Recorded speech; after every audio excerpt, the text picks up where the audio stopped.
Hello students, first of all welcome to all of you in the second session of the chapter 3, that is linear regression.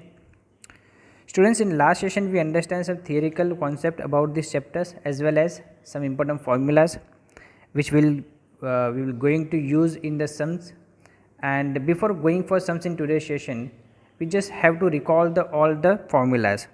So basically two formulas are most important as far concerned about these chapters, and that is the formula of B. As we know that we have two formulas for B. The first one is B is equal to sigma x minus x bar into y minus y bar upon sigma x minus x bar square. This is the one formula, and the second formula will be n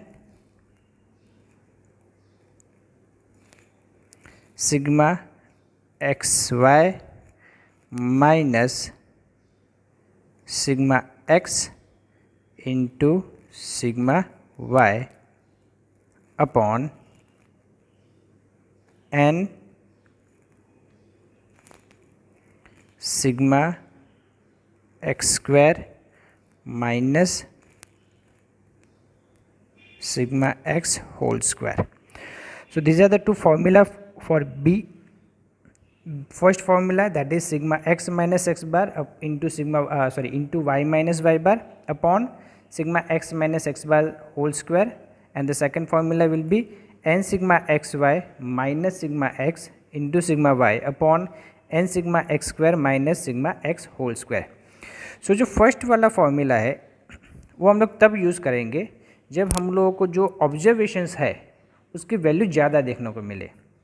for example 35, 40 अगर इतनी बड़ी value है तब हम लोग जाके first वाला जो फॉर्मूला है उससे हम लोग इसको सॉल्व करेंगे.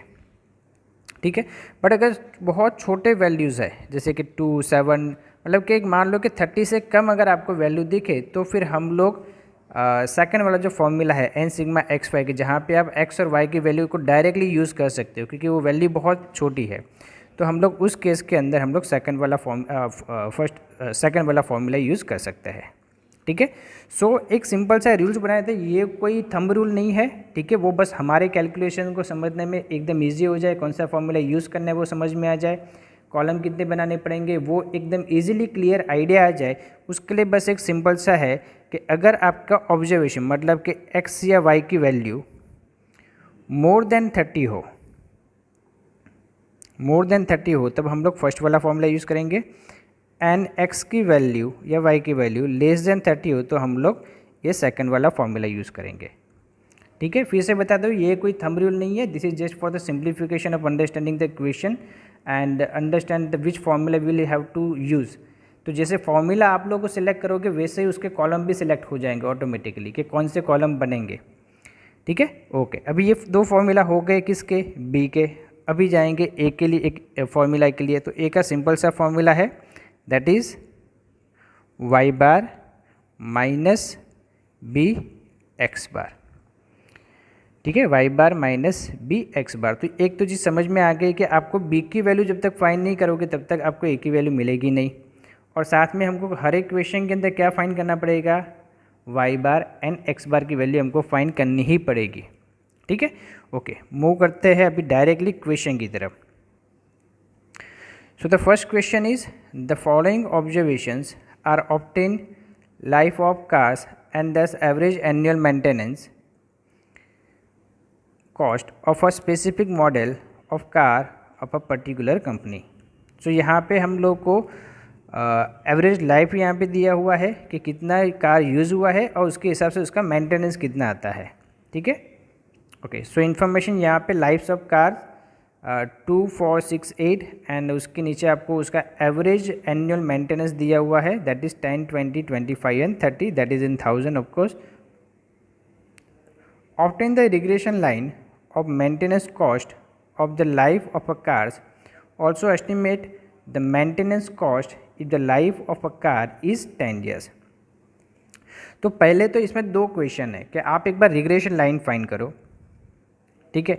दूसरा दूसरा क्या फाइंड करना है कि अगर मेंटेनेंस कॉस्ट जो है, अगर हमारे पास जो लाइफ ऑफ कार्स है वो 10 ईयर्स होए तो उसका मेंटेनेंस कितना आएगा। अभी देखो यहाँ पे पहले तो ये क्लियर कर लेना है कि डिपेंडेंट वेरिएबल कौन सा है और इंडिपेंडेंट वेरिएबल कौन सा है। तो सिंपली आपको समझ में आएगा कि जितने ईयर्स इंक्रीज होते जाते हैं यूसेज ऑफ कार्स, जितना कार यूज़ होती है उतना उसका मेंटेनेंस इंक्रीज होता जाता है। अगर कार 2 साल यूज़ हुई है तो कम यूज़ होगा, कम मेंटेनेंस आएगा। 4 साल हुई है तो 2 साल के कंपेरिजन में ज़्यादा आएगा। 6 साल हुई है तो और ज़्यादा आएगा। तो वहाँ पे जो ईयर्स है वो इंडिपेंडेंट वेरिएबल है, वो किसी के ऊपर डिपेंड नहीं, बट कॉस्ट जो है वो डायरेक्टली किसके ऊपर डिपेंडेंट है, ईयर्स के ऊपर। तो अगर हमारे ईयर्स इंक्रीज होंगे तो कॉस्ट भी इंक्रीज होगा। तो यहाँ पे कॉस्ट जो है डिपेंडेबल वेरिएबल बन जाएगा, मेंटेनेंस कॉस्ट जो है dependable variable, and life of cars जो है वो बन जाएगा इंडिपेंडेंट वेरिएबल्स। तो आपको इंडिपेंडेंट वेरिएबल्स की एक वैल्यू पता है, दैट इज़ 10, और उसके पर से डिपेंडेंट वेरिएबल की अननोन वैल्यू फाइंड करनी है। यही आपके पूरे चैप्टर्स के अंदर ये क्वेश्चंस आपको मिलेंगे। थोड़े बहुत फॉर्मूला के अंदर चेंज आएंगे, बट बेसिक कॉन्सेप्ट है जो लीनियर रिग्रेशन जिस चीज़ के लिए हम लोग पढ़ रहे हैं कि आपको एक रिग्रेशन लाइन मिल जाता है, उसके बाद एक नॉन इंडिपेंडेंट वेरिएबल्स की वैल्यू के ऊपर से अननोन डिपेंडेंट वेरिएबल्स की वैल्यू फाइंड करनी होती है। जैसे यहाँ पे आपको अगर इक्वेशन के अंदर ये समझाओ तो यहाँ पे हमारे पास 2 वेरिएबल है, एक लाइफ ऑफ कार्स जो क्या है इंडिपेंडेंट वेरिएबल, एंड दूसरा क्या है एवरेज एनुअल मेंटेनेंस कॉस्ट जो क्या है डिपेंडेंट वेरिएबल। अभी डिपेंडेंट वेरिएबल जो इंडिपेंडेंट वेरिएबल है उसकी वैल्यू दी है 10 ईयर्स, उसके वजह से आपको फाइंड क्या करना है, जो डिपेंडेंट वेरिएबल है उसकी वैल्यू जो अननोन है, जो हमको पता नहीं कि 10 साल अगर कार यूज़ हुई होगी तो उसका मेंटेनेंस कॉस्ट कितना आएगा। मैं क्वेश्चन क्यों समझा रहा हूँ ज़्यादा, क्योंकि क्वेश्चन समझ में आ जाता है तो उसके आंसर उसके फॉर्मूला ऑटोमेटिकली याद रह जाते हैं। कई बार क्या होता है जब ये सारे चैप्टर इकट्ठे हो जाएंगे तब आपको ये नहीं पता चलेगा कि लीनियर रिग्रेशन का क्वेश्चन आया कि लीनियर कोरिलेशन का क्वेश्चन आया। ठीक है, तो ये क्वेश्चन समझना सबसे इंपॉर्टेंट पार्ट है। ओके, क्वेश्चन समझ में आ जाए उसके बाद नेक्स्ट हम लोग उसके आंसर की तरफ जाते हैं। पहले देखते हैं हम लोग यहाँ पे कि जो नंबर्स दिए हैं, जो मैंने आपको भी एक सिंपल सा फॉर्मूला बताया, तो उसके अंदर नंबर देखोगे तो सारे नंबर्स ऐसे हैं जो 30 या 30 से कम है। ठीक है, तो जो हाईएस्ट नंबर आपको दिख रहा है वो भी कौन सा है, 30। तो हम लोग यहाँ पे जो सेकंड फॉर्मूला था एन सिग्मा एक्स वाई वाला बी का, वो हम लोग यूज़ करना चाहेंगे, और उसके पर से हम लोग ए की वैल्यू फाइंड करेंगे, एंड ए की वैल्यू मिल जाएगी तो फिर आपको रिग्रेशन लाइन मिल जाएगी, मतलब कि वाई कैप की वैल्यू भी मिल जाएगी, और वाई कैप की वैल्यू मिल जाए तो उसके पर से आप प्रिडिक्शन करना बहुत ही ईजी हो जाता है। मतलब कि जो वेरिएबल है अननोन वेरिएबल उसकी वैल्यू हम लोग फाइंड कर सकते हैं। 1 बाय 1 देखते जाएंगे। सबसे पहले स्टार्ट करते हैं। That life of a car is a independent variable, so we shall denote it by the variable x, and maintenance cost is dependent variable, so we shall denote it by y. Considering at the data we shall prepare the following table for obtaining the regression line. तो हम लोग को regression line अगर हमको find करना है तो ये एक टेबल बनाना पड़ेगा। फर्स्ट क्वेश्चन है, इसके लिए टेबल आपके लिए थोड़ा बहुत नया हो सकता है, क्योंकि ये इतना भी नहीं, क्योंकि ऐसा ही टेबल हम लोग कोरिलेशन में देख चुके हैं। ठीक है, ओके, देखो तो यहाँ पे आपको एक्स और वाई मिल गया। हमने देखा कि यहाँ पे वैल्यूज़ बहुत छोटी है, तो हम लोग को सेकंड फार्मूला यूज़ करना है, और सेकंड फार्मूला अगर हमको यूज़ करना है तो उसके लिए बेसिकली इतनी ही चीज़ें चाहिए, क्या, x y and x square. तो x एंड y तो आपको मिल जाएगा क्वेश्चन में से ही।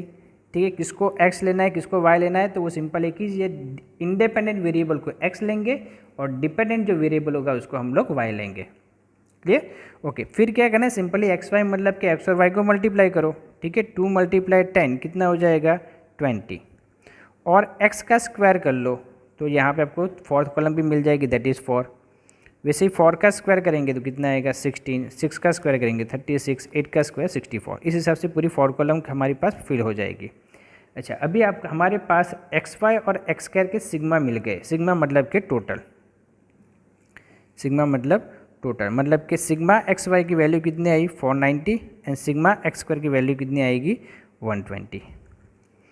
सिग्मा एक्स की वैल्यू कितनी है, 20, एंड सिग्मा वाई की वैल्यू कितनी है, 85। अभी यहाँ से हम लोग क्वेश्चन जो है उसको सॉल्व करना स्टार्ट करते हैं। ठीक है, ओके। सबसे पहले मैंने आपको बोला था कि अगर हम लोग को ए की वैल्यू फाइंड करनी है तो आपको एक्स बार और वाई बार की वैल्यू चाहिए ही चाहिए, तो वो हम लोग सबसे पहले स्टेप पे ही फाइंड कर लेते हैं। तो यहाँ पे x bar is equal to sigma x upon n that is 20/4 is equal to 5 and y bar is equal to 85/4, totally sigma y is 85, so 85/4 उसकी वैल्यू कितनी आएगी 21.25। तो ये हमने सबसे पहले क्या किया, एक्स बार और वाई बार की वैल्यू हम लोगों ने फाइंड कर ली। नेक्स्ट स्टेज पे जाएंगे तो उसमें हम लोगों को फाइंड करना पड़ेगा बी।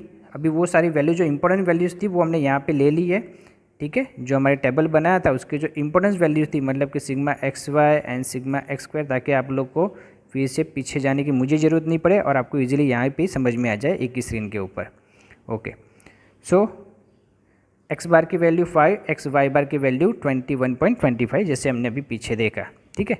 ओके, अभी क्या करना है, तो अभी हम लोग रिग्रेशन कोएफिशिएंट लाइन फाइंड करेंगे किस हिसाब से। तो सबसे पहले फाइंड करो बी के वैल्यू, और मैंने जैसे बोला यहाँ पे वैल्यूज़ कम है, ऑब्जर्वेशन की वैल्यू 30 या 30 से कम है, तो हम लोग सेकंड वाला फॉर्मूला यूज़ करेंगे। और वो फॉर्मूला क्या है, that is n sigma x y minus sigma x into sigma y upon n sigma x square minus sigma x whole square, ठीक है। वैल्यूज़ डायरेक्ट देख लेते हैं। एन मतलब कि टोटल नंबर ऑफ ऑब्जर्वेशन कितने हमारे पास 4, सिग्मा एक्स वाई जो हम लोगों ने यहाँ पे टोटल किया है sigma of x y that is 490, sigma x मतलब कि एक्स का total that is 20, sigma y मतलब कि वाई का total that is 85 upon n sigma x square मतलब कि एक्स स्क्वायर का सिग्मा वो कितना है 120, so for n and sigma x square that is 120 minus sigma x का होल स्क्वायर। तो सिग्मा एक्स की वैल्यू पहले लेनी पड़ेगी, उसके बाद उसको ऊपर स्क्वायर करना पड़ेगा। तो सिग्मा एक्स कितना है यहाँ पे 20, यहीं पे मिस्टेक हो जाती है। दोनों की अगर देखने में जाओ तो एक्स स्क्वायर ही दिखता है, बट एक सिग्मा एक्स स्क्वायर है और दूसरा सिग्मा एक्स का होल स्क्वायर है, ठीक है। तो वो दोनों में फ़र्क है, ये सिग्मा एक्स का स्क्वायर है जबकि ये जो है वो सिग्मा एक्स का होल स्क्वायर है, ठीक है। ओके, सो बस अभी वैल्यू मिल जाए तो उसके अंदर बस सॉल्यूशन करना होता है। तो 4 multiply 490 it comes 1960 and 20 multiply 85 comes 1700 and in denominator 120 multiply 4 it comes 480 and 20 square it comes 400। जब सब्ट्रैक्शन करेंगे तो वैल्यू मिलेगी 260/80 जिसकी अप्रोक्सीमेट वैल्यू जो बी की वैल्यू है वो आएगी आपकी 3.25। अभी बी की वैल्यू मिल गई, नेक्स्ट स्टेप क्या है देखो। अभी इसको स्टेप याद रखना, हमने पहले देख कॉलम एक टेबल बना लिया। टेबल बनाने के लिए हमको क्या चाहिए, तो ऑब्जर्वेशन देखो 30 से कम वाले ऑब्जर्वेशन है तो हम लोग इतने ही टेबल बनाएंगे। कौन से, तो x y and x square, clear. उसके बाद हमको फाइंड करना पड़ेगा एक्स बार वाई बार और बी की वैल्यू फाइंड करेंगे। सबसे पहले बी मिल जाएगा, उसके बाद उसके ऊपर से किसकी वैल्यू फाइंड करेंगे, ए की वैल्यू, ठीक है। Now putting the values of X bar Y bar and B in the formula of A. तो ये याद रखो, जब तक बी नहीं फाइंड कर पाओगे तब तक ए की वैल्यू फाइंड कर पाओगे नहीं, क्यों, क्योंकि ए के फॉर्मूला के अंदर ही बी आता है, ठीक है। देखते हैं ए का formula, A is equal to Y bar minus B x bar. तीनों चीज़ें हमने फाइंड कर ली है, ठीक है। सो वाई बार की वैल्यू थी 21.25, बी की वैल्यू आई हमारी 3.25 एंड एक्स बार की वैल्यू थी 5। अभी इसको जब सॉल्व करेंगे तो उसकी वैल्यू हमको मिलेगी that is 21.25 minus 16.25 and final value A की जो आएगी वो होगी 5, ठीक है। ए की जो वैल्यू हमको मिली वो कितनी होगी 5। तो इस तरीके से आपने दो चीज़ें फाइंड कर ली, बी एंड ए। बी की वैल्यू कितनी 3.25, ए की वैल्यू कितनी 5। अभी हम लोग क्या करेंगे, नेक्स्ट क्वेश्चन जो नेक्स्ट स्टेप होगा, हमने देखो ए फाइंड कर लिया, बी फाइंड कर लिया, अभी हम लोग रिग्रेशन लाइन फाइंड कर सकते हैं, ठीक है। रिग्रेशन लाइन कैसे फाइंड करेंगे, तो रिग्रेशन लाइन के अंदर maintenance cost y on life of car x, ठीक है। हम लोग देखो जब भी इंडिपेंडेंट वेरिएबल के ऊपर से डिपेंडेंट वेरिएबल की वैल्यू फाइंड करते हैं तो रिग्रेशन लाइन हम लोग बोलते हैं Y on x.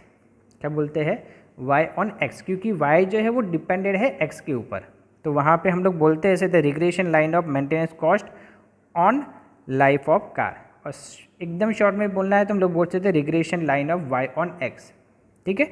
Okay, so उसके लिए जो फॉर्मूला है that is y cap regression की लाइन फाइंड करने का जो फॉर्मूला वो क्या है y cap is equal to a plus b x. ठीक है, अभी हमारे पास ए की वैल्यू आ गई। ठीक है, ए की वैल्यू कितनी है 5 है, बी की वैल्यू भी हमारे पास है कितनी है 3.25, और वहाँ पे जो भी एक्स की वैल्यू रखेंगे उसके हिसाब से आपको वाई की वैल्यू मिलती जाएगी। ठीक है, फिर से एक बार बता दूँ, एक्स जो है वो इंडिपेंडेंट वेरिएबल है, वाई जो है वो डिपेंडेंट वेरिएबल है।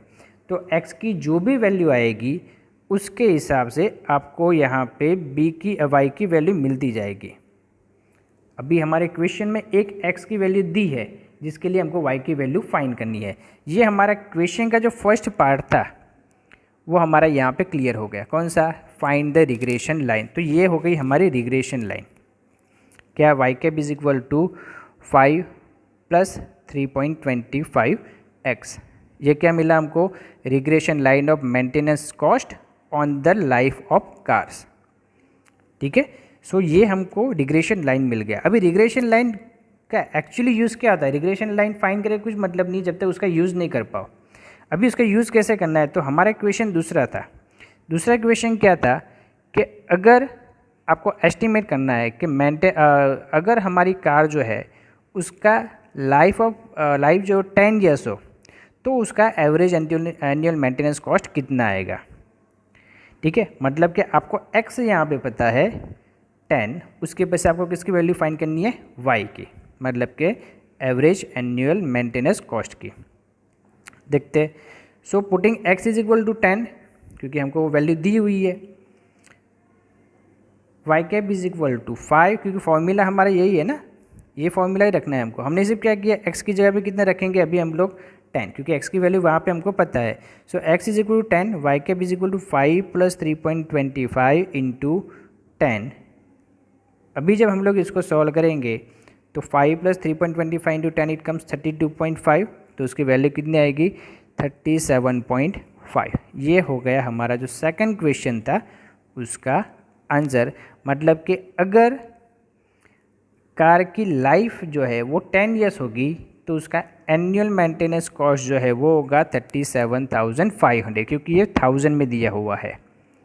ठीक है, तो हम लोग वहाँ पे बता सकते हैं कि उसकी वहाँ पे वैल्यू कितनी हो जाएगी मेंटेनेंस कॉस्ट की? 37,500।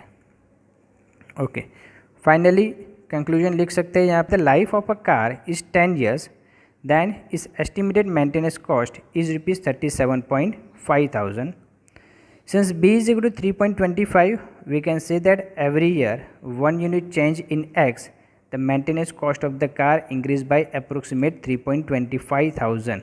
ठीक है, हमको पता है B जो है ना वो यहाँ पे वैल्यू ऐसी है कि जिसको आप जैसे X की वैल्यू वहाँ पे रखते जाओगे वो 3.25 से, मतलब कि B की वैल्यू के साथ मल्टीप्लाई हो रहा है तो उतने से वो इंक्रीज़ होता जाएगा। क्योंकि 5 जो है A की वैल्यू जो है वो तो वैसे की वैसे ही रहने वाली, वो कांस्टेंट है, वो चेंज नहीं होने वाली। पर यहाँ पे चेंज क्या होगा? जो नंबर आप लोग b के साथ मल्टीप्लाई कर रहे हो, मतलब कि x की वैल्यू जो है वो तो वो भी b के साथ मल्टीप्लाई कर रहे हो। 10 है तो यहाँ पे आपने क्या किया? 10 मल्टीप्लाई b, मतलब कि 3.25, मतलब कि हर एक यूनिट ऑफ x की वैल्यू के लिए b की वैल्यू जो है वो उतना इंक्रीज होता जाता है 3.25 के हिसाब से। ठीक है, मेन जो हमारा कंक्लूजन है वो कौन सा है? ये वाला। So when the life of a car is 10 years, then the estimated maintenance cost is rupees 37.5। Note जो है वो आपके एक्सप्लेनेशन के लिए दी है, ऐसी नोट्स आपको आंसर के अंदर लिखने की ज़रूरत होती नहीं है। ठीक है, क्वेश्चन का आंसर यहीं पे 37,500 पे ही आपका आंसर ख़त्म हो जाता है। ठीक है, जबकि यहाँ पे ये जो दिया हुआ है वो एक्सप्लेनेशन पार्ट है कि अगर हम लोग b की वैल्यू 3.25 है, इसका मतलब ये होगा कि हर एक यूनिट चेंज होता है अगर x के अंदर, तो वो एक यूनिट चेंजेस के ऊपर 3.25,000 मेंटेनेंस कॉस्ट चेंज हो जाएगा। ठीक है, ओके। सो ये पूरा हमारा क्वेश्चन हो गया। फिर से इसको रिकॉल कर लेते हैं। सबसे पहले क्या करेंगे? टेबल बनाएंगे as per the number of as per the observation size. If the observation size is more than 30 then हम लोग जो वैल्यू लेंगे, जो फॉर्मूला लेंगे that is the second formula, b is equal to n sigma x y minus sigma x into sigma y upon n sigma x square minus sigma x whole square. वैसे ही जब हम लोग b की value मिल जाए उसके बाद a की वैल्यू फाइंड करेंगे, फिर रिग्रेशन लाइन फाइंड करेंगे और रिग्रेशन लाइन मिल जाए उसके बाद एस्टिमेशन जो है हम लोग वो फाइंड करेंगे। एंड लास्ट में उसका कंक्लूजन पार्ट हमको लिखना है। क्लियर? ओके, मूव करते हैं नेक्स्ट क्वेश्चन की तरफ। That is, in order to study the relation between the repairing time of accident damaged cars and the cost of repairs, the following information is collected। कि जो accident हो जाता है, repairing car, जो car repair करनी है उसके अंदर कितना कॉस्ट लगता है, ठीक है, और उसको रिपेयरिंग के लिए कितना टाइम लगता है, उसके दोनों के बीच में हम लोग यहाँ पे रिलेशन देख रहे हैं। तो यहाँ पे पहले रिपेयरिंग टाइम ऑफ कार्स, तो 32, 40, 25, 29, 35, 43, और उसके सामने उसका रिपेयरिंग कॉस्ट भी दिया हुआ है। तो एक सिंपल सा बेसिक चीज़ है कि जितना आप लोग को ये इतना पता चलता है कि अगर रिपेयरिंग के लिए ज़्यादा टाइम लगता है तो सामने वाला उसके लिए चार्ज भी ज़्यादा लेगा, है ना। तो नॉर्मली एक स्ट्रेट फॉरवर्ड क्या रिलेशन दिख रहा है, if repairing time is more than the cost will be more. So यहाँ पे इंडिपेंडेंट क्या हुआ, रिपेयरिंग टाइम, डिपेंडेंट क्या हुआ, कॉस्ट, क्योंकि कॉस्ट जो है किसके ऊपर डिपेंडेंट है, कितना टाइम लगेगा उसको रिपेयर करने में, उसके ऊपर, ठीक है। सो रिपेयरिंग कॉस्ट जो है वो यहाँ पे डिपेंडेंट वेरिएबल है, ये जो वो डिपेंडेंट है, एंड रिपेयरिंग टाइम जो है वो इंडिपेंडेंट है। तो हम लोग इसको x और इसको y से डिनोट कर सकते हैं, ठीक है। मूव करते हैं नेक्स्ट पे। Question is, obtain the regression line of y on x if the time taken to repair a car is 50 hours, find the estimate of the repairing cost, ठीक है। तो यहाँ पे आपको ये तो पता चल गया कि इन सब का रिग्रेशन लाइन क्या आएगा। और दूसरा क्वेश्चन ये है कि अगर सपोज मान लो x की वैल्यू 50 है तो ये y की वैल्यू कितनी होगी, है ना। एक और आप लोग ऐड कर सकते हो, बट उसके लिए सबसे पहले चाहिए कि आपको रिग्रेशन लाइन। रिग्रेशन लाइन के लिए क्या चाहिए, तो आपको चाहिए a की वैल्यू, a की वैल्यू के लिए क्या चाहिए, तो b की वैल्यू, और b की वैल्यू के लिए क्या चाहिए, तो उसके लिए हमारा फॉर्मूला कौन सा यूज़ होगा वो हमको आइडेंटिफाई करना पड़ेगा। तो उसके लिए हम लोग देखेंगे ये ऑब्जर्वेशंस। हमने एक सिंपल सा एक हिंट बनाया था, एक बेसिक रूल्स बनाया था कि अगर 30 से ज़्यादा वैल्यू निकले तो हम लोग फर्स्ट वाला फॉर्मूला यूज़ करेंगे। तो यहाँ पे बहुत सारे ऐसी वैल्यू दिख रही है जो 30 से ज़्यादा है, 35 है, 43 है, 46 है, 40 है, ठीक है। तो हम लोग क्या करेंगे, इसको सेकंड मेथड से ट्राई करेंगे सॉल्व करने का, जिसके अंदर बी का फॉर्मूला जो है वो थोड़ा चेंज हो जाता है। और जैसे बी का फॉर्मूला चेंज हो जाएगा उसकी जो कॉलम है वो भी चेंज हो जाएगी। जैसे लास्ट में कॉलम कौन सी थी, तो सिंपल कॉलम ही थी एक्स वाई जो क्वेश्चन में से दिया होता है, और उसके बाद एक्स वाई, और लास्ट में फोर्थ कॉलम थी एक्स स्क्वायर। यहाँ पे आपको टोटल 6 कॉलम बनेगी, ठीक है। कौन सी कॉलम है देख लेते हैं। यहाँ पे फर्स्ट 2 कॉलम तो आपको क्वेश्चन में से मिल जाती है, that is x and y, ठीक है। थर्ड कॉलम जो होगी वो होगी x minus x bar. Third जो कॉलम होगी वो कौन सी होगी, x minus x bar. Then fourth जो कॉलम होगी वो होगी y minus Y bar. Then fifth column will be x minus x bar into Y minus Y bar, and the last one will x minus x bar square.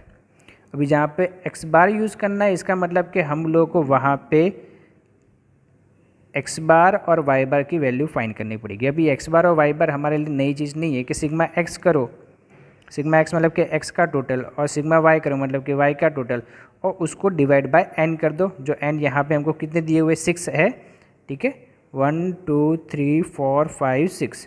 इस हिसाब से आपको जो 6 numbers दिए हुए हैं कुछ वहाँ पे आपको एन की जगह कितने रखने पड़ेंगे, 6। तो जैसे हम लोग 6 रखेंगे आपको एक्स बार की वैल्यू मिल जाएगी जो कितनी है 34, और वाई बार की भी वैल्यू मिल जाएगी कितनी है 29।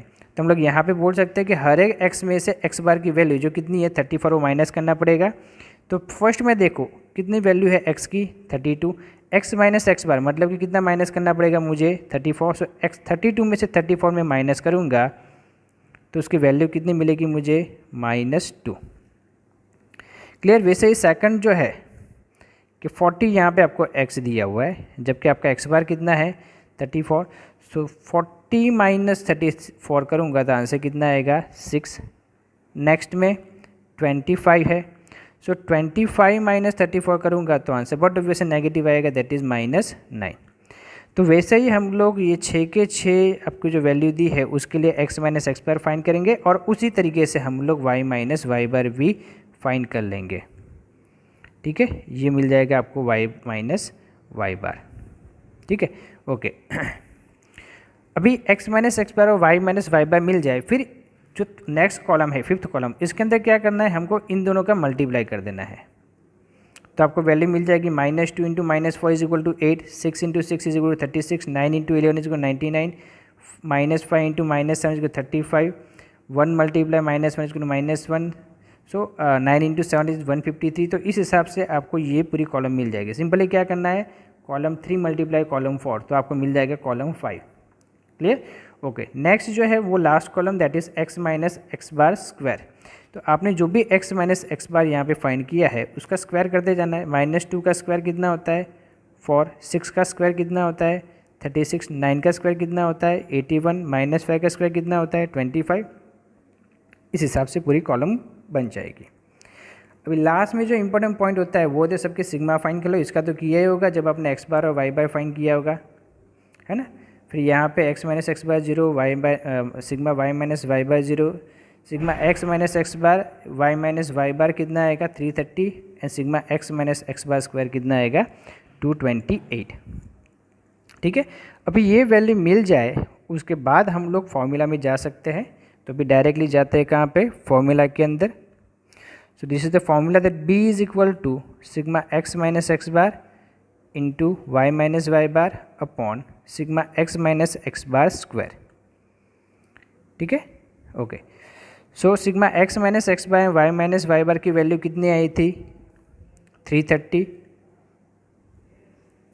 ठीक है, 330 थी इसकी value, and sigma x minus x bar square की वैल्यू कितनी आई थी 228।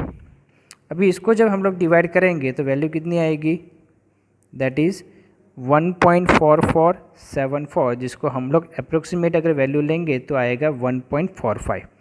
मतलब कि b की जो वैल्यू है वो कितनी है हमारे पास 1.45। स्टेप 1 क्लियर हमारा।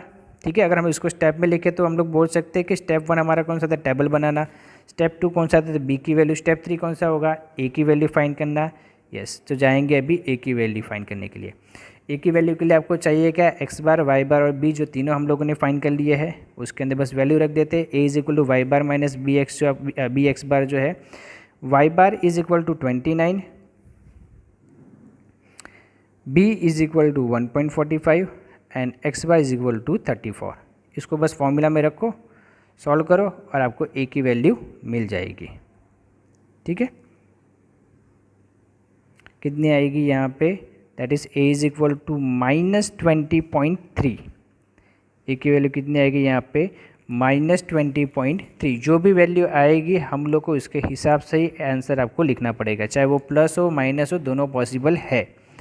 ठीक है, ओके। अभी आपके पास b और a मिल जाए तो आपको सिंपली एक ही काम करना है कि उसकी रिग्रेशन लाइन फाइंड कर लो। तो वो कैसे फाइंड करेंगे, y cap is equal to a plus b x, हमारा एक सिंपल सा फॉर्मूला है। सो a जो है उसकी वैल्यू हमारे पास है दैट इज़ -20.3, और b की जगह पे 1.45 इंटू एक्स।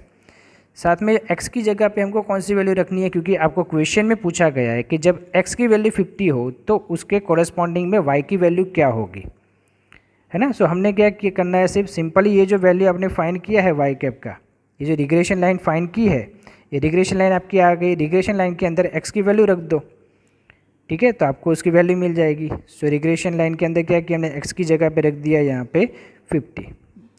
दिख रहा है ये फॉर्मूला, ये दोनों फार्मूला रिग्रेशन लाइन के है, बट यहाँ पे x हमने रखा है, जबकि यहाँ पे हमने x की वैल्यू रखी है ताकि हमको किसकी वैल्यू मिल पाए, y की। ठीक है, सो हम लोग क्या करते हैं यहाँ पे -20.3 प्लस 1.45 इंटू 50 इट कम 72.5, और जब इसका सॉल्यूशन करते हैं तो हमको फाइनल आंसर मिलता है दैट इज़ 52.2। ठीक है, अभी यहाँ पे इसका कंक्लूजन क्या हो सकता है, तो यहाँ पे कंक्लूजन सिंपली ये बता सकते हैं कि जब रिपेयरिंग टाइम 50 आवर्स होता है तो उसका एस्टिमेटेड जो रिपेयरिंग कॉस्ट है वो होगा 52.2 थाउजेंड। ठीक है, यहाँ पे हम लोग क्या बोल सकते हैं कि अगर रिपेयरिंग टाइम जो है वो 50 आवर्स का होगा, रिपेयरिंग टाइम जो 50 आवर्स का होगा तो उसका एस्टिमेटेड रिपेयरिंग कॉस्ट कितना आएगा 52.2 थाउजेंड। अभी इसको मैं एक, ये पूरा हमारा सम्स खत्म हो गया। अगर इसको मैं आंसर को मैं स्टेप में कन्वर्ट करूँ ना तो सबसे पहले आएगा आपका ये टेबल, जिसके ऊपर से आप लोग एक्स बार वाई बार के बिना वो फाइंड कर ही नहीं सकते, तो ये भी उसी का पार्ट आ गया। सेकंड स्टेप है बी फाइंड करो, थर्ड स्टेप है ए फाइंड करो, फोर्थ स्टेप है रिग्रेशन लाइन फाइंड करो, फिफ्थ स्टेप है रिग्रेशन लाइन के अंदर एक्स की वैल्यू रख के वाई कैप की वैल्यू फाइंड करो, एंड सिक्स स्टेप है कंक्लूजन। सो इस हिसाब से हम लोग एक कंप्लीट सम गिन सकते हैं। आज हमने दो सम्स देखे, एक सम्स ऐसा है जिसके अंदर हम लोगों को 30 से कम की वैल्यू थी, दूसरा सम ऐसा है जिसके अंदर 30 से ज़्यादा की वैल्यू थी। तो हमने बी के दोनों ही फॉर्मूला यूज़ करके सारे सम्स क्लियर किए। Okay students, I hope you enjoy this session. Thank you very much. Stay safe at your home.